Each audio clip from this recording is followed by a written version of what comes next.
Ganda ka na ng raincoat at payong dahil magpapaulan ng tres dito ang Boston Celtics. Matindi-tindi ang laban ngayon ng Celtics at Rockets dahil nag-init dito si Tatum at si Jaylen Brown. Apatan ng dalawang higante, Baby Joker kontra dito kay Kristaps Porzingis. Asobrahan sa pagkaka-hype dito si Dillon Brooks na technical foul matapos bangga-banggain si Jason Tatum. Mukhang napuno na ang referee dito sa mga pinagsasabi dito ni Jason Tatum kaya naman ineject na sa game. Eto na, NBA na, ganda ng laban ngayon. Top 1 dito sa Eastern Conference kontra dito sa top 9 sa Western Conference.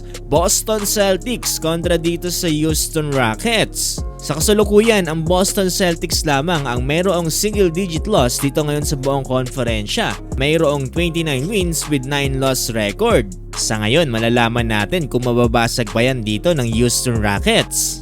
So dito na tayo, home court advantage para dito sa Celtics. Starting 5 nila ay sila Jason Tatum, Porzingis, Holiday, White at si Brown. Samantalang dito naman sa Houston Rockets ay sila Smith Jr. ang nagbabalik na si Dillon Brooks, Sengun, Van Vliet at si Jalen Green.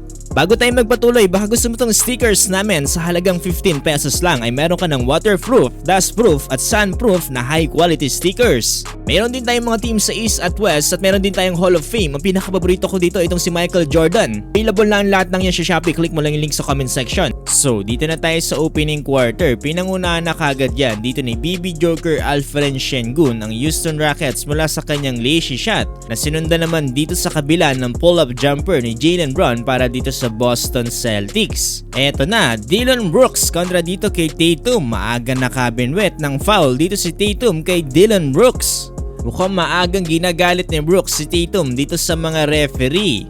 Well, matapos naman yan ay ang ganda ng ginawa dito ng Rockets. Umabot kasi sa 7-0 run ang ginawa dito nila under 8-minute mark. Under 7-minute mark na unti-unti nakarecover dito ang Boston Celtics mula dito sa 2 3-pointer ni Kristaps Porzingis. Halos sagutan lang ang nangyayari dito sa first quarter. Lalamang Houston Rockets pero makakahabol agad dyan ang Boston Celtics. Last 3 minutes, nice steal from Jason Tatum para dito sa isang two-handed slam dunk. Bago matapos ang first quarter, biglang init ang makina dito ni Tatum. Kumamada pa siya dito ng 5 straight points mula sa kanyang floater at dito nga sa buzzer beater 3. At tapos ang first quarter lamang ang Boston Celtics 35-31. Unti-unti na nagiinit dito si Jason Tatum, nagpa-flying kiss na dito sa home court ng Celtics. Opening ng second quarter, ito pambungad na tres ang ginawa dito ng Houston Rockets mula dito kay Reggie Bullock na sinagot din naman kaagad dyan dito ng Boston Celtics mula naman kay Peyton Pritchard.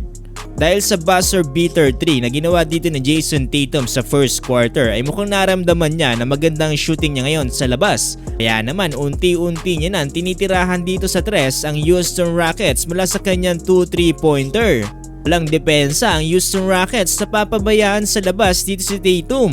Mukhang hindi kinakaya ng depensa ng Houston Rockets ang unti-unti nag-aapoy dito na si Jason Tatum. Napapailing-iling na nga lang dito si Tatum, no much daw.